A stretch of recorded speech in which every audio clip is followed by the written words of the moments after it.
चतुर्थ भाव जन्म कुंडली जातक के जन्म समय पर आकाश का मानचित्र है। इसी के माध्यम से जातक के जीवन की दशा और दिशा निर्धारित होती है। गोल परिभाषा के अनुसार आकाश मंडल में स्थित क्रांतिवृत्त के 360 अंश को 12 भागों में बांटा गया है। वह इनमें से प्रत्येक भाग 30 अंश का होता है।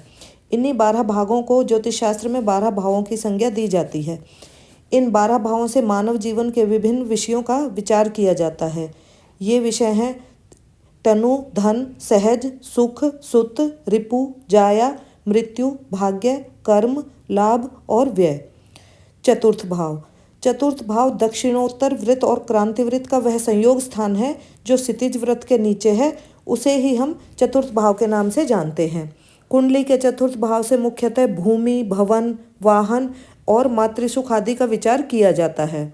चतुर्थ भाव की संज्ञाएं।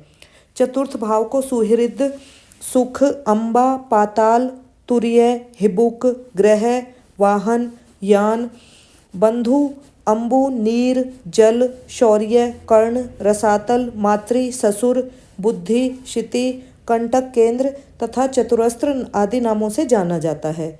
इसके द्वारा विचारणीय विषय हम इसके द्वारा माता पिता के सुख, भवन, मानसिक शांति, छाती, हृदय, अंतःकरण, उपवन, गांव, दया, संपत्ति, निधि, छल कपट, उदारता, दयालुता, पेट के रोग, उत्तर दिशा, परोपकार आदि का विचार करते हैं। कारक ग्रह। इसके कारक ग्रह चंद्रमा और बुध हैं।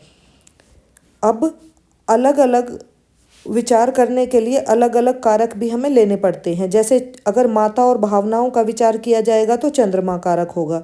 शिक्षा ज्ञान के विषय में विचार करना है तो बुध कारक होगा। भू संपत्ति का विचार करना है तो शनि कारक होगा। और निर्मित भू संपत्ति का विचार करना है मंगल कारक होगा। अगर वाहन आदि सुख का विचार करना है तो शुक्र कारक होगा।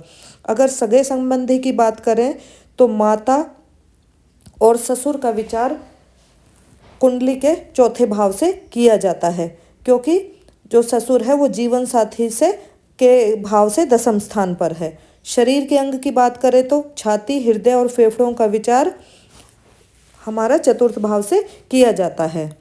अब हम देखते हैं कि कई बार एक पढ़ा लिखा व्यक्ति ठाट बाट का जीवन व्यतीत नहीं कर पाता, परंतु एक अनपढ़ गंवार व्यक्ति ठाट बाट से रहता है और सारे सुख भोगता है। यह सब क्या है, हम ये जानने का प्रयास करते हैं। कुंडली के चौथे भाव से मुख्यतः भूमि, भवन, वाहन और मातृ सुख आदि का विचार किया जाता है। अब भूमि, भवन आदि के सुख को देखने के लिए हम देखेंगे कि चतुर्थ भाव जितना मजबूत स्थिति में होंगे, उचित दशा में जातक को भूमि, भवन आदि का सुख उतना ही प्राप्त होगा। जैसे चतुर्थ भाव अथवा लग्नेश चतुर्थ भाव में हो या लग्नेश चतुर्थेश का स्थानांतरण परिवर्तन हो तथा शुभ ग्रहों की दृष्टि हो तो भूमि भवन का पूर्ण सुख मिलता है। यदि चतुर्थ या चतुर्थेश बलवान हो तथा शनि का चतुर्थ भाव से संबंध हो और लग्नेश से भी संबंध हो तो मनुष्य के पास बहुत सी जमीन जायदाद होती है और उससे लाभ या आय भी होती है। ऐसे मनुष्य कृषि कार्य में सफल रहते हैं। यदि जन्म कुंडली का द्वितीयेश, द्वादशेश और चतुर्थेश पाप ग्रह से युक्त होकर जन्म कुंडली के 8वें भाव में हो तो जातक जीवन भर किराए के मकान में रहता है। यदि शत्रु स्थान में स्थित पाप ग्रह की दृष्टि चौथे भाव पर पड़े तो जातक ग्रह सुख से वंचित रहता है।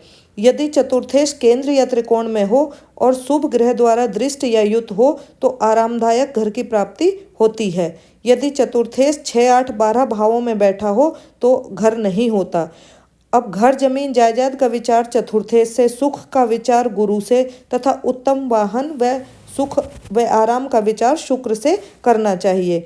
यदि चतुर्थेश और दशमेश की युति केंद्र या त्रिकोण में हो तो जातक का सुंदर, बड़ा, महलनुमा, सुसज्जित घर होता है।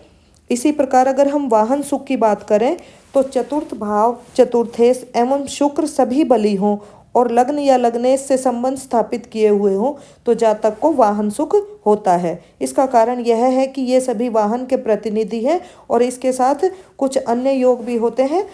जैसे चतुर्थेश चतुर्थ भाव में बुध के साथ हो, शुभ ग्रह से दृष्ट हो या युत हो तो मोटर यान की प्राप्ति होती है। चतुर्थेश लग्न में चंद्रमा के साथ हो, लग्नेश के साथ युक्त हो या चतुर्थेश शुक्र के साथ लग्न में हो तो श्रेष्ठ वाहन की प्राप्ति होती है। यदि चतुर्थेश शत्रु स्थान में हो, नीच स्थान में होकर पाप भाव में हो तो वाहन सुख नहीं होता। यदि चतुर्थेश व दशमेश बलवान होकर लाभ भाव में स्थित हो और चतुर्थ स्थान को देखते हो तो उत्तम वाहन की प्राप्ति होती है। अब यदि हम मातृ सुख की बात करें तो यदि चतुर्थ भाव, चतुर्थेश तथा कारक ग्रह चंद्र सब बली हों व शुभ ग्रह द्वारा दृष्ट हों या शुभ वर्ग में हों, जैसे शुभ वर्ग केंद्रीय त्रिकोण में हो तो माता की आयु दीर्घायु होती है। इसके साथ ही छठे और 11वें भाव के स्वामी भी बलवान होने चाहिए क्योंकि ये माता की आयु के भाव बन जाएंगे, क्योंकि 11वां भाव चौथे भाव से 8वां होगा और छठा भाव चौथे भाव से तीसरा होगा। अब यदि मंगल लग्न में, शनि द्वितीय भाव में और चंद्रमा अष्टम भाव में हो तो माता की शीघ्र मृत्यु हो जाती है। इसका कारण स्पष्ट है कि शनि व मंगल का प्रभाव मातृभाव चतुर्थ भाव के साथ साथ मातृकारक ग्रह चंद्र पर भी होगा।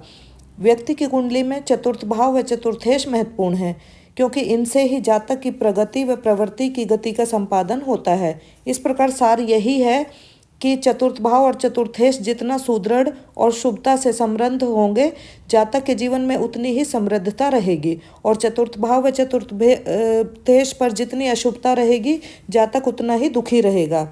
इसके अलावा इस सुख भाव का फल जानने के लिए सूर्य आदि 9 ग्रहों की स्थिति का जातक के जीवन पर प्रभाव, मेष आदि 12 राशियों की स्थिति व सुखेश की स्थिति का विचार, जैसे उसकी युति दृष्टि का विचार करके इन सबके समन्वय से ही फल को कहना चाहिए। धन्यवाद।